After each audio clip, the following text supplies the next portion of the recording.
Lollipops to cure hiccups sounds like a remarkable idea.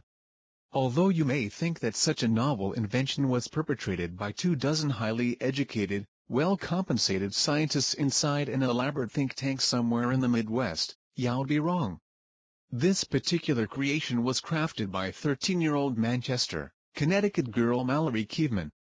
With the assistance of a few MBAs, she may even bring this delicious relief to a retail shelf near you in the not-too-distant future.